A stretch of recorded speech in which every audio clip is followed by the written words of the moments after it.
Hi everyone, it's Dr. Ramani. Welcome back to this YouTube channel on narcissism and narcissistic relationships. I'm going to sound a little bit teachy today, but let's talk about something called habituation.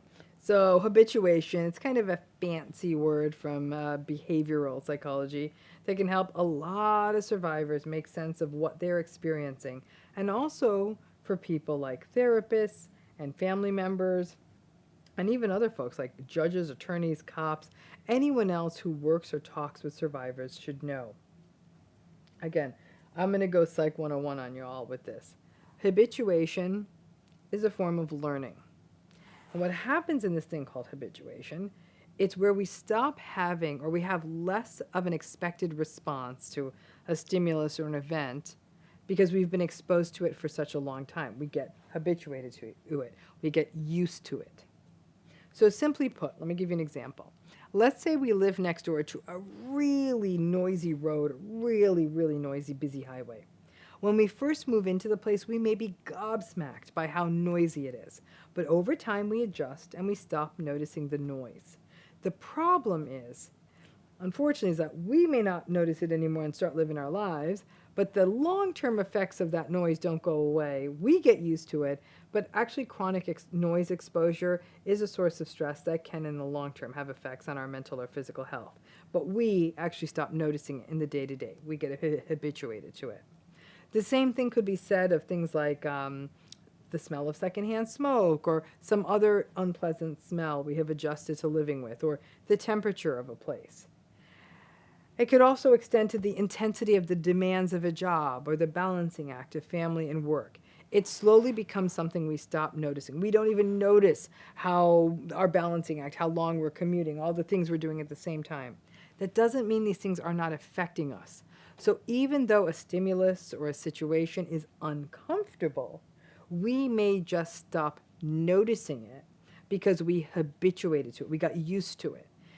And if a new person were to come into that situation, whatever the situation you've gotten used to, they may say, damn, this place stinks, or it's really cold in here.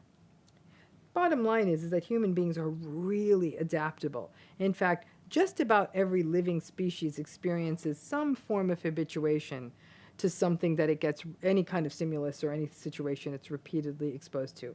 Life adapts. If it doesn't, it goes away, right? And this is a real problem in narcissistic relationships, interestingly.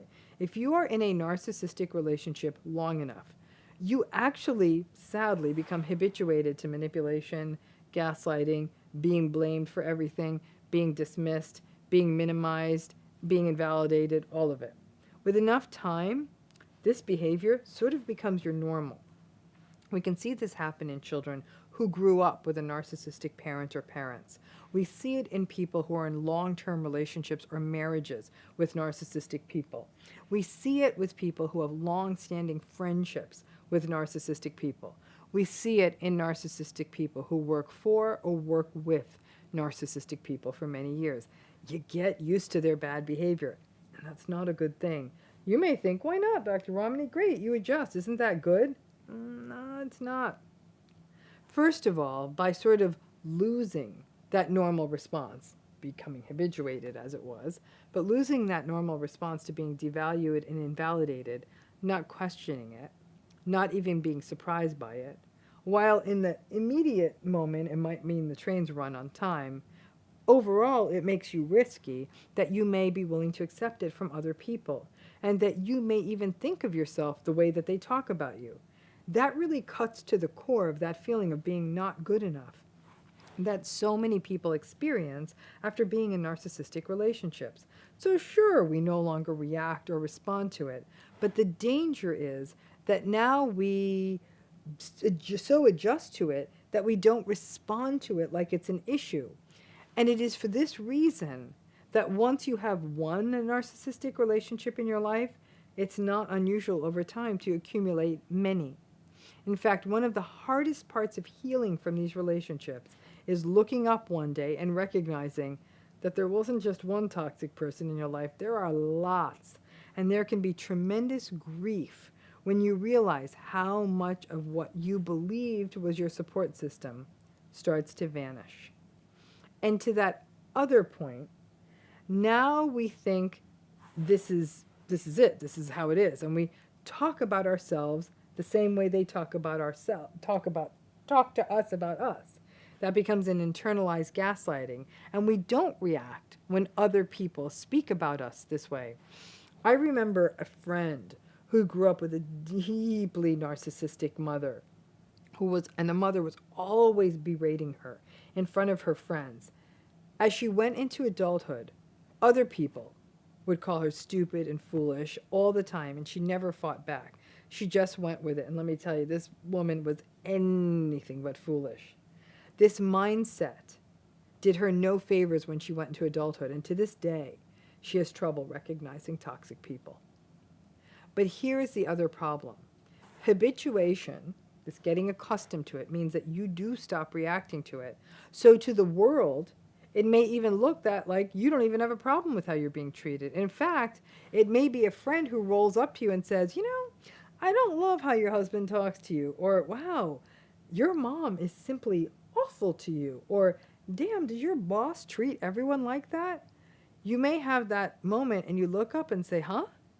But once it's pointed out, the patterns are clearly pointed out, many survivors will start opening their eyes and recognize that the room is too warm or noisy or smelly, and that they adjusted to it.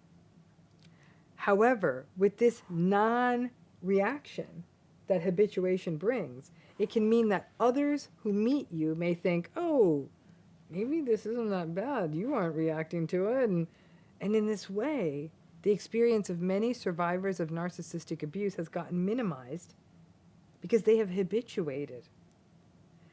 And people think, well, they're doing fine, so who are we to say that this is a problem? But only when someone from the outside points it out may many survivors understand what they are up against. And some survivors may even just wave it off and say, no, no, no, there's no problem here. I'm used to this.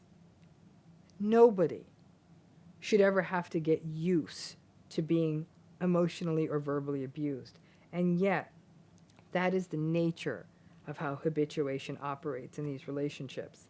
Our adaptability as human beings means that we can adjust to varying climates and living conditions. Sadly, in the same way, especially when there's a long-term exposure, we can sort of habituate or adjust to toxic relationships. However, just as a very cold or very hot or very noisy or very smelly room may make us uncomfortable, even when we stop noticing it, so too does a toxic relationship. As a result, once we get used to a person who is deeply entitled, toxic, or narcissistic, it means that we may not notice these circumstances in other relationships. Habituation means that we can adjust to unhealthy circumstances, and just because we adjust doesn't make it healthy, doesn't make it all right. And that right there is where lots of people may face a stumbling block in therapy. Because of the focus of so much therapy on compromising and communicating and making things work, a person who has habituated may be more likely to just go with it, and it may even be perceived as a win because the person is so accustomed and doesn't react to the narcissistic abuse anymore that they can sort of stay in it. Here's the rub. Radical acceptance doesn't mean that you don't react to it or think it's normal. Radical acceptance means that you accept that this personality, this situation isn't going to change. You aren't going to be the one to change them. And you then may mobilize yourself to get the help, support, and do what you need to preserve yourself, not fix the relationship. Habituation, instead, is that it becomes so normal for you that you no longer, or it becomes you just to it, that you no longer notice it or respond to it, which means that you may not be aware of the toll it is taking on you. Radical acceptance is that you do notice it, you don't blame yourself, and you stop trying to change it. There is a difference. You may wonder, well, I can't respond, Dr. Ramani. That's not what you're telling us. Don't defend and all this other stuff. Don't respond to them. Isn't that the whole point of your don't go deep technique and all of that? You may not be able to respond to a narcissistic person with any good results. But when you're with them, you can feel it in your body and start crafting new responses within you, recognizing that you aren't the bad things that they are saying to you, that you aren't to blame, and hold fast to reality. This isn't easy because habituation is an innate tendency. All human beings do it. But in some ways, understanding how antagonistic and narcissistic relationships affect us may not stop the habituation. There's really no stopping it. It's almost reflexive. But may be a hedge against fully adjusting to these relationships. Sadly, what has often happened is that as people habituate to the narcissistic relationship, people may think like, oh, they found a way to make it work. No, you haven't found a way to make it work. You have simply adjusted, habituated, no longer respond to something that other people, especially if they were newly in the situation, would respond to.